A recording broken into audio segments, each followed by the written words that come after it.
हमारा चिंतन गीता अध्याय 9 श्लोक 3 पे चल रहा है। अश्रद्धानाहा, श्रद्धा नहीं है भगवान पे। अश्रद्धाना की व्याख्या यदि करें तो शाश्वत ऐसे ईश्वर को छोड़कर नश्वर संसार का जो आश्रय लेता है वो अश्रद्धाना है। परमात्मा जो स्थिर है उसको छोड़कर अस्थिर ऐसे संसार में भटकते रहता है वो अश्रद्धावान है। श्रीमद् रामानुजाचार्य जी कहते हैं कि परमात्मा के अनुभव के लिए आतुरता होनी चाहिए। जो टिकने वाला नहीं है उसके लिए दौड़ धूप करता रहता है, जो हमेशा के लिए है उसे पोस्टपोन करते रहता है। यह अश्रद्धा है। ये राज विद्या स्वयं परमात्मा का स्वरूप है। यदि परमात्मा पर श्रद्धा न होगी तो ये राज विद्या कभी भी फलित ही नहीं होगी। हमारे अंतः चक्षु खोलने के लिए ये राज विद्या है। और राज विद्या प्राप्त हो उसके लिए श्रद्धा अनिवार्य है। होता क्या है कि छोटे छोटे आचरणों से हमारी श्रद्धा विचलित हो जाती है। कल हमने देखा सरोवर पास में ही था, केवल मात्र काई देखी और अश्रद्धा होगी उसे। चारों तरफ प्यासा दौड़ रहा है, वास्तविकता सरोवर के पास पहुंचा था वो, वास्तविक वहां जल भी था, लेकिन काई समझकर छोड़ दिया। वस्तुतः काई है जल में, वो ही प्रमाण होता है कि कोई काई के नीचे निर्मल जल है। यदि जल न होता तो काई भी नहीं होती। काम केवल उसको यही करना था कि ऊपर की काई को हटा देता, नीचे तो शुद्ध जल मिल ही जाता, उसकी प्यास बुझ जाती। केवल काई देखी और श्रद्धा खो दी कि यहां जल कैसे होगा, दिखाई तो पड़ता ही नहीं है। और जिधर भ्रांति दिखाई पड़ती है उधर दौड़ता रहता है, मृग मरीचिका में दौड़ता रहता है। संसार में यही होता है। यूं देखें तो संसार चारों तरफ मरुभूमि है। परमात्मा की शरण में जब आते हैं तो तृप्ति का अनुभव होने की संभावना होती है, लेकिन बिल्कुल परमात्मा के पास भी पहुंचोगे तो उसके पहले जो अंतिम पर्दा है वो माया का पर्दा है। माया की कोई काई लगी हुई है। वही माया का आवरण जब मनुष्य देख लेता है तब उसे यही लगता है कि यहां परमात्मा कैसे हो सकता है। नहीं, परमात्मा यहां नहीं है, दौड़ता रहता है, वापिस संसार में ढूंढता है। आया था, बिल्कुल समीप आ गया था, माया के पर्दे को हटा नहीं सका। अब चारों तरफ मृग मरीचिका के पीछे भटकता रहेगा। इसी को यहां पर इस तीसरे श्लोक में कहा है कि न कि अप्राप्य मा निवर्तन्ते मृत्यु संसार वरत मणि। इस मृत्यु संसार के मार्ग पर भटकता रहता है। कस्तूरी कुंडल बसे मृग ढूंढे बनमाई। कबीर जी कहते हैं कि कस्तूरी तो अपनी नाभि में है और मृग पूरे वन में ढूंढता रहता है कि कहां से सुगंध आ रही है, कहां से सुगंध आ रही। सच पूछो तो श्रद्धा यह भक्त की संपत्ति है। या तो भगवान ने इस संदर्भ में कहा है कि जिसको श्रद्धा नहीं है उसको मैं प्राप्त नहीं हो सकता हूं, यानी उसे परमात्मा की अनुभूति नहीं हो सकती है। 12वें अध्याय में जो बात आएगी, अर्जुन प्रश्न पूछेगा, प्रभु कौन से भक्त आपको प्रिय है? भगवान कहते हैं कि परम श्रद्धा जिसके पास है वो भक्त मुझे अत्यंत प्रिय है। वो तो मेरा अपना ही स्वरूप है। इसलिए कहते हैं कि श्रद्धा भक्त की संपत्ति है। श्रद्धा ये जीव को शिव से जोड़ने वाला सेतु है। श्रद्धा की व्याख्या है कि सत्य को धारण करने की शक्ति, सनातन को, इटर्निटी को धारण करने की शक्ति, वो श्रद्धा है। जब तक आप लक्ष्य पर पहुंचते नहीं हो तब तक लक्ष्य के प्रति श्रद्धा होनी चाहिए कि वो लक्ष्य है और मैं वहां तक पहुंच सकता हूं।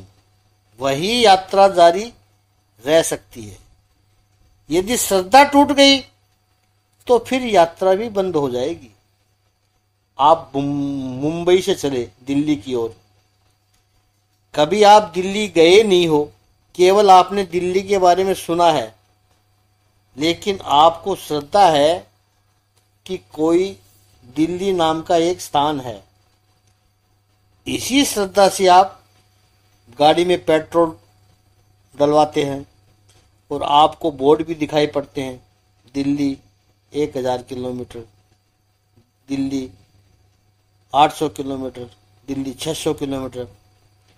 अगर कोई आपको कहे भी कि कहाँ जाने के लिए निकले हो, दिल्ली ऐसी कोई जगह ही नहीं है, एक नहीं 10 आदमी कहने वाले आपको मिल जाए, आपकी स्पीड कम हो जाएगी। ये 10 लोग ठीक तो नहीं कह रहे हैं कहीं? तो लक्ष्य सामने है, बोर्ड भी आ रहे हैं। जीवन में लक्ष्य क्या है? परमात्मा है। यह श्रद्धा है और मैं परमात्मा तक पहुंच सकता हूं। मैं परमात्मा की अनुभूति कर सकता हूं। ये दोनों मिलकर श्रद्धा बनती है। लक्ष्य है और मैं वहां पहुंच सकता हूं। परमात्मा है और परमात्मा की अनुभूति में कर सकता हूं। श्रद्धा किस पर चाहिए? पहली श्रद्धा तो स्वयं पर चाहिए, स्वयं पर श्रद्धा हो। मार्गदर्शक गुरु पर श्रद्धा होनी चाहिए। और तीसरी श्रद्धा परमात्मा पर श्रद्धा होनी चाहिए। उसके बाद फिर तो प्रभु मिलेगा ही। श्रद्धा में 3 बातें आती है। तो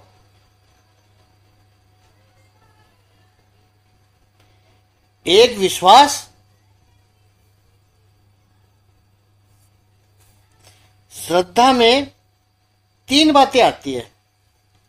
एक विश्वास, दूसरी दृढ़ता, तीसरी पवित्रता। ये त्रिवेणी संगम है। ये 3 बातें होगी तो शास्त्र कहता है कि श्रद्धा से सत्य की प्राप्ति होती है। स्वामी रविंद्रनाथ टैगोर का बहुत सुंदर वाक्य है कि श्रद्धा वह पंछी है, ब्रह्म मुहूर्त में जब घना अंधेरा होता है उस समय वो पंछी चहकता है। क्योंकि चहकता है, उसको पता है अब सूर्योदय होने वाला है। उस वक्त सूर्य उसको दिखता नहीं है, अंधेरा छाया हुआ है, लेकिन उसको पूर्ण श्रद्धा होती है कि अब सूर्य उगेगा ही, रात्रि पूरी हो जाएगी, सुंदर प्रभात होगा, सूर्य नारायण निकलेंगे, कमल के फूल खिलेंगे, पूरा बगीचा लहलहाने लगेगा। श्रद्धा है उसको, तभी वो सिंगिंग करता है। बुद्धिमान जो लोग हैं, पढ़े लिखे जो लोग हैं, उनके लिए कहें तो shraddha is basically belief reinforced to with intelligent understanding। बुद्धिमानी के साथ विश्वास को मजबूत करती है। क्योंकि जो प्राप्त होना है उससे पहले श्रद्धा की आवश्यकता है। सत्य मिल गया, फिर श्रद्धा तो आपका पार्ट हो गया। फिर वो कहीं नहीं जाएगी। सत्य मिला नहीं है लेकिन मुझे मिलेगा, ये फेथ है। श्रद्धा में बुद्धि का भी समन्वय होता है। ऐसी श्रद्धा जिसके पास नहीं होती है, परमात्मा कहते हैं वो लोग माम अप्राप्य, मुझे प्राप्त न करके मृत्यु संसार वर्तमनी, दुखालय, ऐसे इस संसार में बार बार आते रहते हैं, अलग अलग शरीर बदलकर बार बार आते रहते हैं। श्रद्धा हमारा अविभाज्य अंग है। श्रद्धा नहीं होगी तो जीवन भी नहीं चलेगा। और मनुष्य कई बातों पर श्रद्धा रखता है। आप अपने शहर में भी एक जगह से दूसरी जगह जाने के लिए रिक्शा या टैक्सी में बैठते हो तो हम हर बार ड्राइवर का लाइसेंस नहीं देखते हैं। दिखा लाइसेंस, तुझे ड्राइवरिंग करना आता है या नहीं आता, कितने एक्सीडेंट किए तूने, कितने चालान कटवाए हैं तूने, ऐसा नहीं करते हम। क्यों? क्योंकि हमें श्रद्धा है कि वो हमारे गंतव्य स्थान तक हमें पहुंचा देगा। फ्लाइट में जाते हैं तो पायलट पर श्रद्धा होती है। जिस पायलट को हमने देखा नहीं, जिसको हम जानते नहीं, उसका एक्सपीरियंस हमने नहीं देखा, कुछ नहीं देखा, हर बार जाते हैं फ्लाइट में तो श्रद्धा रखकर बैठ जाते हैं। 35,000 फीट की ऊंचाई पर अगर उसने कुछ घोटाला कर दिया तो मृत्यु, दाह संस्कार, अस्थि विसर्जन सब एक साथ में हो जाएगा। उस सिस्टम पर हमें पूरा भरोसा होता है कि उन्होंने सब चेक करके इसको रखा है। एयरलाइंस वालों ने उस पायलट की सीट पर बैठाया है उसे। ऐसे ही ईश्वर के अस्तित्व पर श्रद्धा रखो। इस सिस्टम को बनाया है, ऐसे परमात्मा पर श्रद्धा रखो। श्रद्धा एक ऐसा पुष्प है जो कभी कभार ही खिलता है और कुछ कुछ लोगों में ही खिलता है।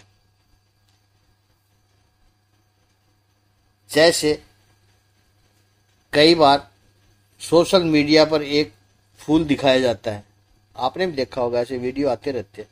लिखा होता है कि ये 100 साल में एक बार फूल खिलता है, देखना बहुत शुभ है, इसे आगे फॉरवर्ड करते रहो, पुण्य मिलेगा। इस पर भी लोग श्रद्धा कर लेते हैं, बोलो। लेकिन हकीकत नाम का पुष्प कभी कभार कुछ लोगों के अंतःकरण में ही फूलता है, खिलता है। और जिसके अंतःकरण में ये श्रद्धा का पुष्प खिल गया, वो मानो भव सागर को पार कर गया।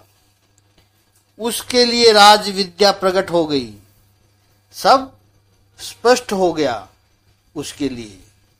और नहीं आई श्रद्धा तो संसार के चक्कर लगाते रहो। निवर्तन्ते अर्थात लौट कर आते हैं, बार बार लौट कर आते, भटकते हैं।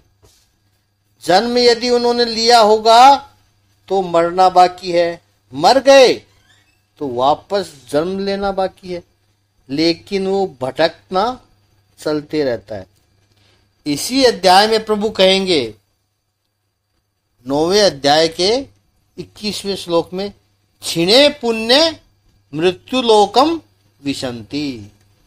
ये लोग अच्छा काम भी करेंगे, ऐसा नहीं है कि अच्छा काम नहीं करेंगे, अच्छा काम भी करेंगे, लेकिन अच्छे काम करके पुण्य की गठरी बांधेंगे।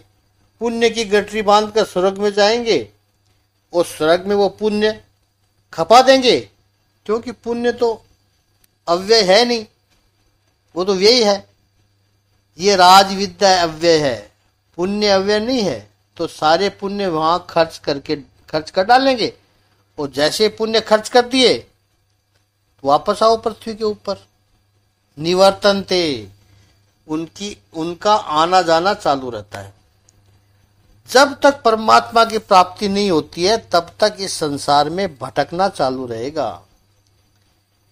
इस दृष्टांत से और समझें कल समझेंगे ये दृष्टांत कि तब ये बात हमारे अच्छी तरह समझ में आएगी। आज इतना ही। ओम श्री आनंद कंद भगवान की जय। ओम श्री महापुरुष देव भगवान की जय।